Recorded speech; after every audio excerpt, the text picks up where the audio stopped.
బులెటిన్లో మరో breaking news చూస్తున్నాం. ఆంధ్రప్రదేశ్ మాజీ ముఖ్యమంత్రి జగన్మోహన్ రెడ్డి వాడినటువంటి వాహనాన్ని డిప్యూటీ సీఎం పవన్ కళ్యాణ్కి కేటాయించారు. సీఎంగా ఉన్న సమయంలో ప్రత్యేకంగా బుల్లెట్ ప్రూఫ్ వాహనాన్ని జగన్ ఉపయోగించారు. అయితే ఆ బుల్లెట్ ప్రూఫ్ వాహనాన్ని తనకు వద్దని ముఖ్యమంత్రి చంద్రబాబు చెప్పారు. దీంతో జగన్ వాడిన వాహనాన్ని పవన్ కళ్యాణ్కి కేటాయించారు అధికారులు. ఆ వాహనంలోనే తొలిసారి గన్నవరం నుంచి తన క్యాంప్ ఆఫీస్ పరిశీలించడానికి వెళ్లారు డిప్యూటీ సీఎం పవన్ కళ్యాణ్.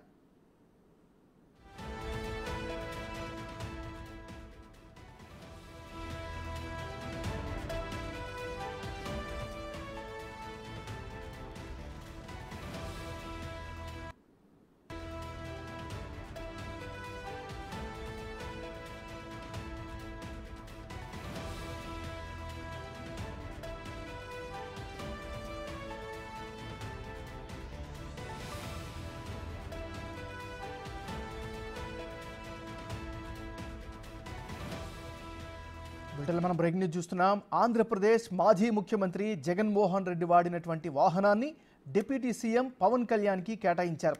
సీఎంగా ఉన్న సమయంలో ప్రత్యేకంగా బుల్లెట్ ప్రూఫ్ వాహనాన్ని జగన్ వినియోగించారు. అయితే ఆ బుల్లెట్ ప్రూఫ్ వాహనాన్ని తనకు వద్దని ముఖ్యమంత్రి చంద్రబాబు నాయుడు చెప్పారు. దీంతో జగన్మోహన్ రెడ్డి వాడినటువంటి వాహనాన్ని పవన్ కళ్యాణ్కు కేటాయించారు అధికారులు. ఆ వాహనంలోనే తొలిసారిగా గన్నవరం నుంచి తన క్యాంప్ ఆఫీస్ పరిశీలించడానికి డిప్యూటీ సీఎం హోదాలో పవన్ కళ్యాణ్ వెళ్లారు.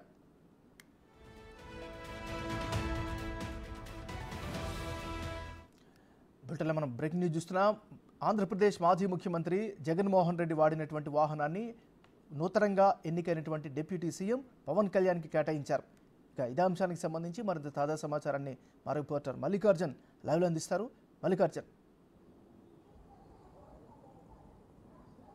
ఏదైతే 2019 నుంచి 2024 వరకు కూడా ముఖ్యమంత్రి జగన్మోహన్ రెడ్డి ముఖ్యమంత్రిగా ఉన్నప్పుడు వెహికల్ని ప్రత్యేకంగా 2345 అనే వెహికల్ని ఆయన ప్రత్యేకంగా డిజైన్ చేయించుకోవడం జరిగింది. అది పూర్తిగా కూడా బుల్లెట్ ప్రూఫ్ వాహనం. ముఖ్యమంత్రిగా ఆయన బాధ్యతలు స్వీకరించిన వెంటనే కూడా ఆ నెంబర్ గల వాహనాన్ని ఆయన ముఖ్యమంత్రిగా కూర్చొని ఎన్నాళ్ళు ప్రయాణించిన పరిస్థితి కూడా ఉంది. 5 సంవత్సరాల తర్వాత ఆ వెహికల్ మొత్తాన్ని అంటే కాన్వాయ్ మొత్తాన్ని ఇంటెలిజెన్స్ వాళ్ళకు కూడా ఇటు మాజీ ముఖ్యమంత్రి అప్పగించడం జరిగింది.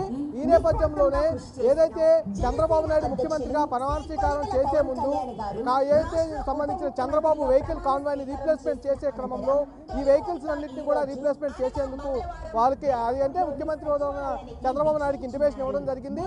జగన్ కూర్చున్న ఒక్క వాహనం తప్ప మిగతా వాహనాలన్నీ కూడా అటు చంద్రబాబు నాయుడు కాన్వాయ్లో పంపించడం జరిగింది. ఒక్క జగన్ కూర్చున్న ఏదైతే బుల్లెట్ ప్రూఫ్ వాహనం ఏదైతే ఉందో 2345 నెంబర్ గల వాహనం ఇప్పటి నిన్నటి వరకు కూడా ఉంచుకున్న పరిస్థితుంది.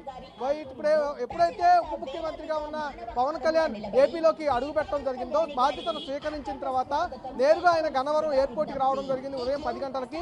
అక్కడి నుంచి గన్నవరం ఎయిర్పోర్ట్ నుంచి ఆ వెహికల్లోనే అంటే ఉప ముఖ్యమంత్రి కాబట్టి ఆయనకు ఒక భారీ కాన్వాయ్ని కూడా ఇటు అధికారులు ఏర్పాటు చేయడం జరిగింది. అందులో ప్రధానంగా బుల్లెట్ ప్రూఫ్ వాహనం 2345 నెంబర్ గల వాహనం ఉంది. ఆ వాహనంలోనే మాజీ ముఖ్యమంత్రి జగన్మోహన్ రెడ్డి ప్రయాణించిన పరిస్థితి ఉంది.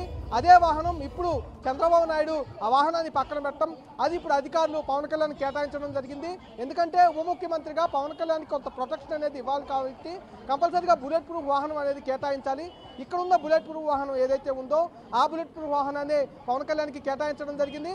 ఆ వాహనంలోనే గన్నవరం ఎయిర్పోర్ట్ నుంచి నేరుగా ఏదైతే ఆయనకి క్యాంపు కార్యాలయం విజయవాడలో కేటాయించడం జరిగిందో ఆ క్యాంపు కార్యాలయానికి వెళ్ళడం జరిగింది. అక్కడ అధికారులతో మాట్లాడడం జరిగింది. ఏదైతే పదవి బాధ్యతలకు సంబంధించి వాటిపైన అక్కడ చర్చించడం జరిగింది. ఆ వెహికల్లో మళ్ళీ ఏదైతే కేటాయించిన వెహికల్ ఉందో జగన్మోహన్ రెడ్డి వాడిన వెహికల్ ఆ వెహికల్లోనే నేరుగా జనసేన పార్టీ కార్యాలయానికి ఆయన వెళ్ళిపోవడం కూడా జరిగింది. Nagaraj, thank you Mallikarjun.